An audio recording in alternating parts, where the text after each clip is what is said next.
Hey, what's going on, guys? That's Leo, and I'm Just That Officer, and welcome to another video.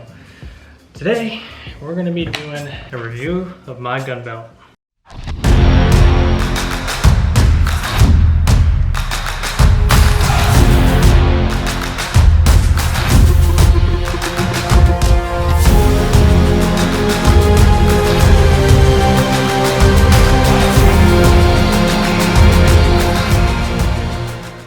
So I've actually had this belt since I started, so 7 years, the actual belt itself. Now I've replaced a few things on it, but we'll be going over what was issued to me and what I bought separately for my own benefit. So before you, if you're thinking about getting into law enforcement, you're just starting out, make sure that you are not going out and buying a bunch of different things before you figure out what your department's policy is on you having those things. Departments most likely aren't going to let you just carry whatever you want, especially when it comes to like a holster or something like that, because you need to qualify with it before you can carry it. And as far as everything else goes, most likely you need to get those items approved before you can carry them as well. First things first, I want you guys to know, I'm a black belt, baby. That's right. Just kidding, this is what I wear underneath. This is called an underbelt.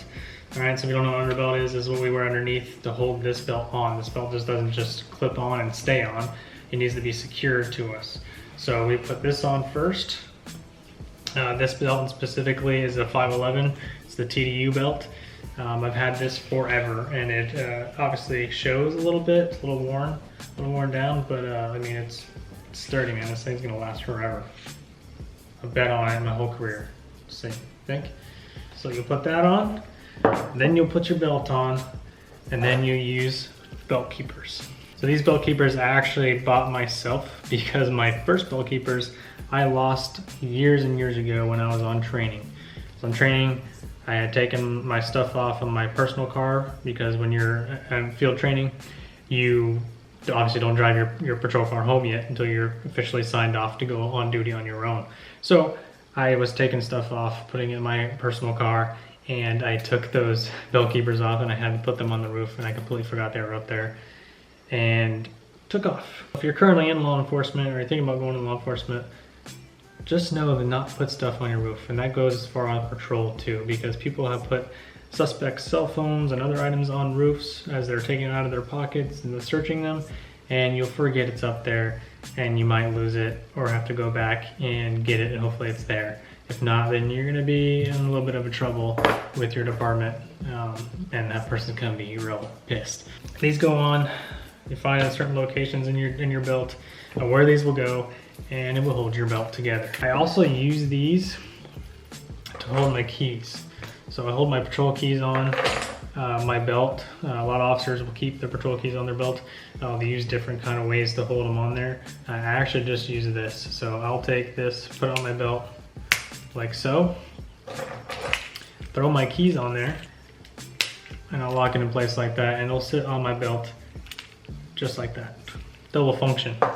Another thing that to go over before I get started on the actual gun belt or duty belt is that a lot of officers will have a pouch to carry gloves. You can buy a pouch to carry gloves. I don't have that because the main reason, I don't have enough space. I've got a pretty small waist, and the space is limited for me on my gun belt. If you're a bigger dude, you got plenty of space, get yourself one of those glove pouches. It's very helpful. I put these gloves in my pocket. I have them in my left pocket. I always know where they're at. I always carry gloves on you. If you can have the real estate, get one of those little glove pouches, keep it on you at all times. Always have gloves on you. Let's get right into it, shall we? So we're gonna start from how I have it laid out here. This is my right side. So this will be my right side here. And then I'll go all the way to my left side, wrap around here. So this handcuff holder here, I bought myself. This is an asp handcuff holder. These are asp handcuffs. So all it is a, right here is a single point button right here. You'll pull forward on it, just like that, and the handcuffs will come right out. All right, so I always keep my handcuffs ready to go. Don't be the guy that puts their handcuffs in there like this. Get this situated here. Puts your handcuffs in there like this, one on the other side, because when you go to pull it out, and your handcuffs like this is the way we're putting them on. They're gonna go on. I'm ready to go, so you pull them out and they're ready for action. Just like that. This does come with a handcuff key and a holder in the back here, but it's like impossible to get out. It's really, really hard to get out. You're gonna like bend your nail off to get it out. So honestly, it stayed in there and it's always stayed in there, and I use a different handcuff key. So let's talk about that.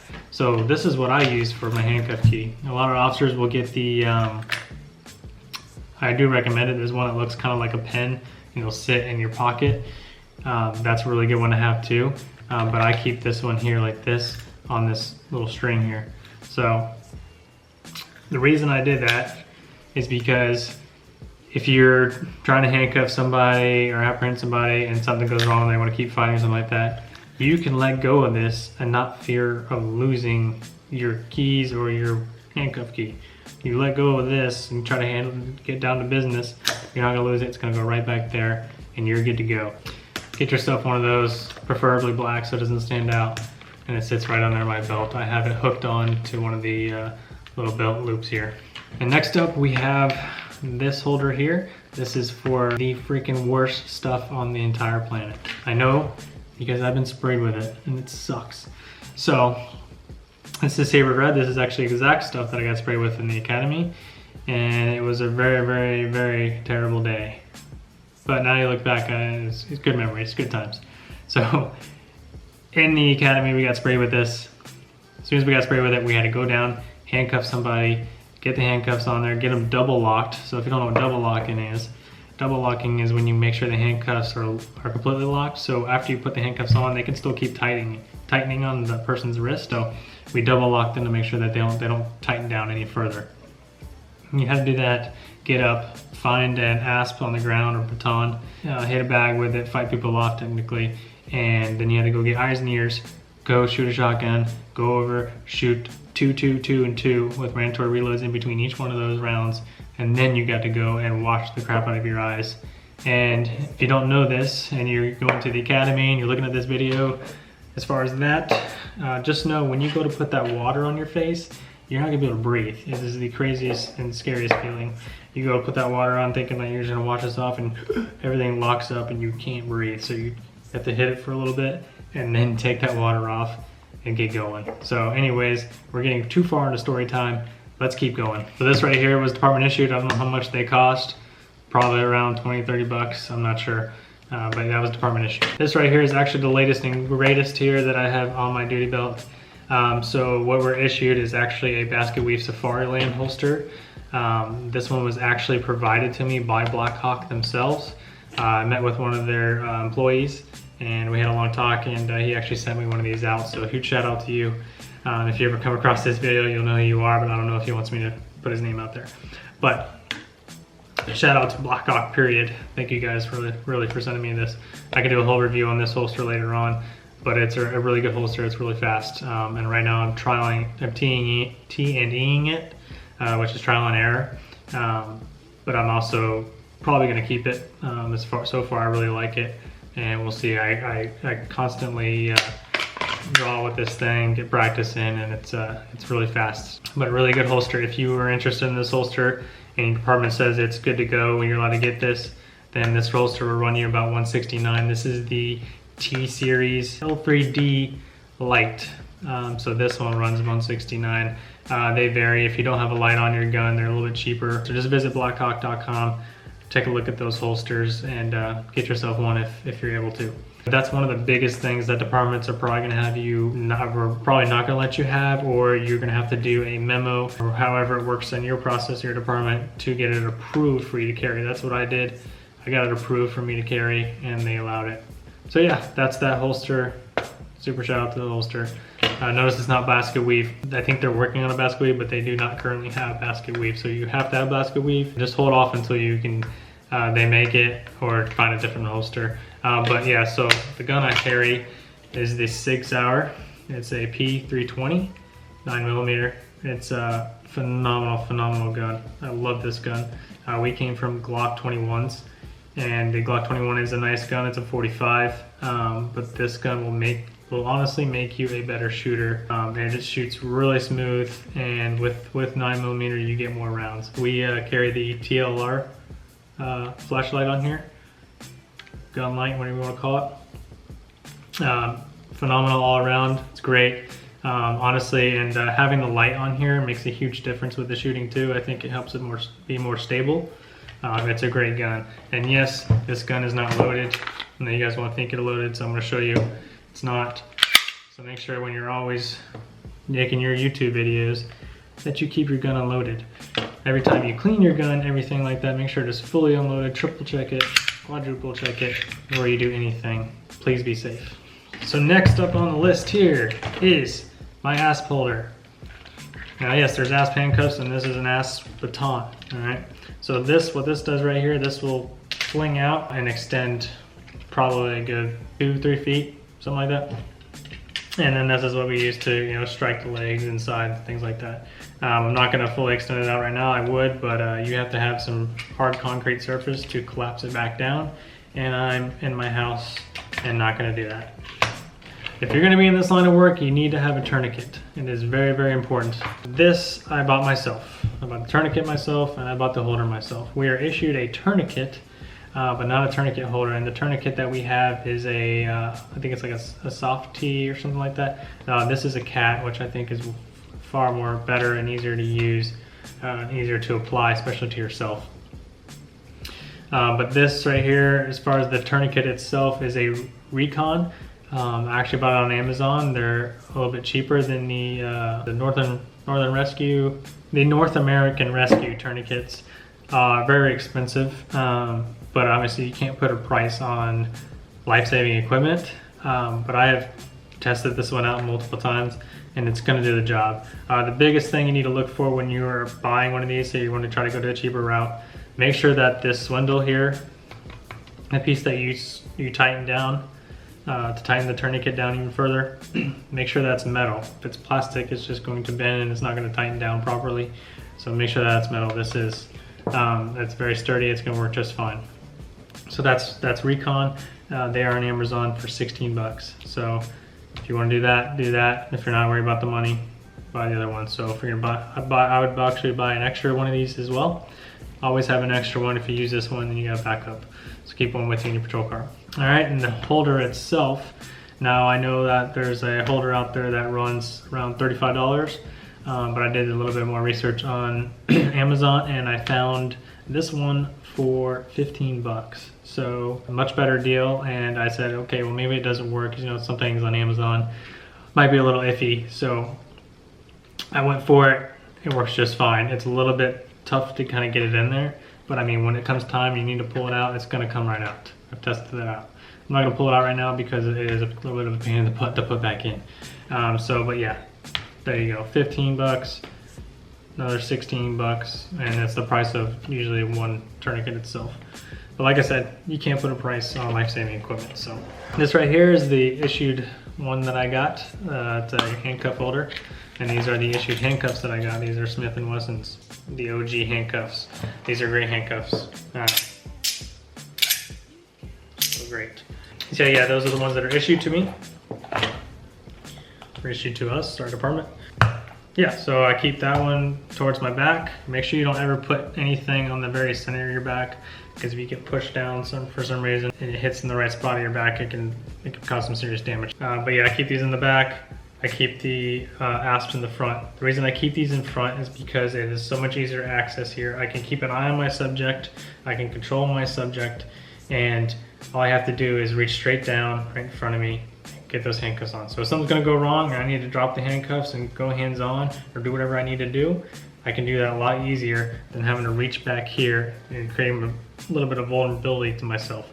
So I highly recommend that you put your handcuffs right up front like that and get a holder that's easier to do, because it's going to be a little bit difficult to open these up and pull them out. You want quick access. This is just a backup in case you, for some reason, have to arrest two subjects, or if you get a heavier set guy and his arms don't reach around there, you get like a huge guy like me and you can't get your arms behind him. Yeah, then you need two cuffs. All right, so next up here is the flashlight that I've had. I've actually had this flashlight. This is a stream light. Poly Stinger LED stream light.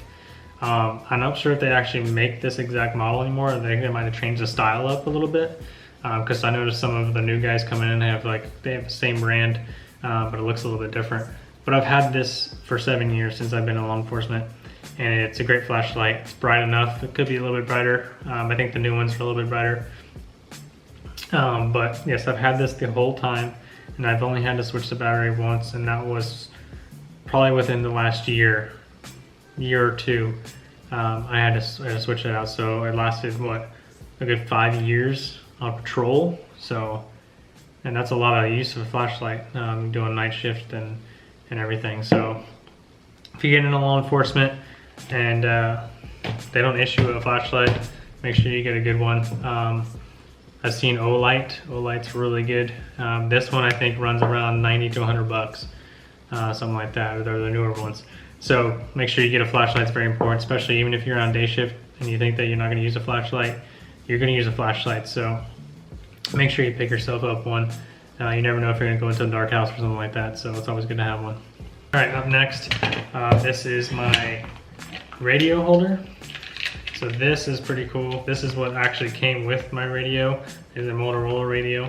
Turn it up like this, it'll slide right off the belt. I'll show you my radio here. Don't know how much it is. It's probably pretty expensive. Obviously department issued. But it just slides in like that. It's secure. I've run with this. I've jumped over fences with this. I've done everything with this, and it does not come out. So it works really good. Some people don't like it. Some people prefer the bulkier, heavier one that are department issued, but I love this. It's lightweight. Anything you can do to reduce the weight off of your duty belt, do it, because this thing gets very, very heavy, and you already have back problems, and you're only 28 years old. So that'll go on there like that. Slides back in. Turn it, and it's on there. I'm not going to come off. All right, and now we're creeping up on the left side of me.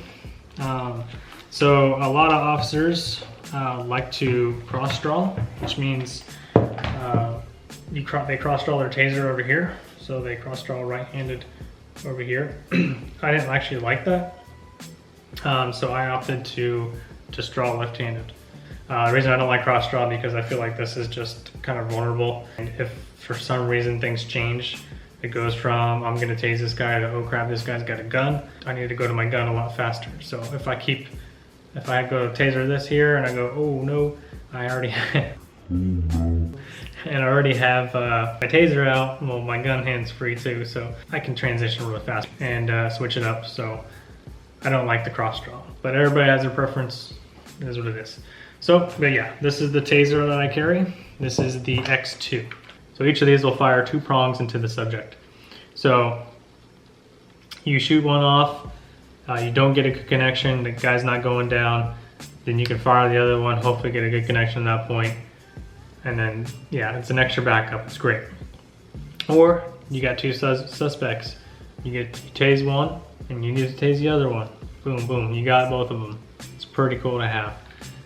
What's different between this one and the X2, which is very important, is that the X2, you take the cartridges out to dry stun. So what dry stunning is basically turning this on and just sticking it on the person's body and firing the taser off. That's called a dry stun. That's a little pain compliance to kind of get them to put the hands behind their back, something like that, if you don't feel like you need to actually fully fire the prongs out. That's important because if you actually pull the trigger on this one, it's going to fire the cartridges. You don't actually take them out on this specific taser. So yeah, that's the taser. Quick little draw right here. That's all it is a little push release here and then a rock back to pull it out. All right, last but not least, we have my magazine holder. This was bought. I bought this myself. We get issued one that is bulkier and wraps over, and the reason I had to switch is because I have no more space on this belt. I needed the space, and I like this better anyways because it's a lot easier to get a hold of them and get them out instead of having to deal with a flap. Pull that flap up and then pull the magazine out is just a few little more seconds, but seconds count. So I love this. It really cleans up everything and gives me a lot more room on my belt. To buy this mag holder, it runs about 30 bucks. And if you want to get one that's not basket weave, they make those as well. This is obviously for the SIG magazines. They make them for a multitude of magazines. Pretty universal for the most part, because this right here will just tighten down to your mag size. So if you notice that your mags are a little too loose, all you do is tighten on this little bolt right here, and it'll make them a lot more snug. Just don't tighten it down too much to where you can't get them out, but don't leave them too loose to where you're running and your magazines fall out everywhere, and that's going to be embarrassing if you lose those. So, and it can be the difference between life and death too. So make sure that you make sure that they're secure. So yeah, so down below I'll link everything that I purchased on my gun belt. I'll link those down below so you can get access to those if you're interested. But yeah, like I said before, make sure that your department allows it. Don't go buying a bunch of stuff before you get hired. What if you don't make it? Just saying.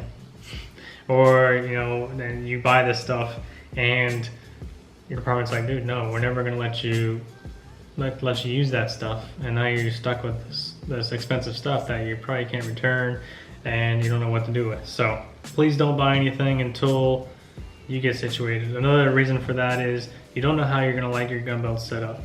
Everybody has different preferences. Some people like their mags canted horizontally. It's all preference. So get on the road, get some time in, and figure out what works best for you. Use what's issued to you. Obviously, if you have to buy things, your department's gonna be like, hey, you need to purchase this thing. It's kind of essential for you to have. They're gonna let you know that, or if they don't, and you're like looking at this and you're like, oh, I don't have that and that and that, then go ahead and buy yourself that stuff. It's very important for you to have. A lot of it's a lot of safety concerns, and it's gonna get you to go home safe tonight. So, all right, guys. Well, hope you liked the video. If you did, give it a like and subscribe for more videos. I'm gonna have some more coming soon. But yeah, thank you guys so much for watching. I really appreciate it, and we'll see you in the next video. See ya. Yeah, I'm not a RoboCop. I got family, got friends, I got people who depend on this job that I got. I'm not a RoboCop.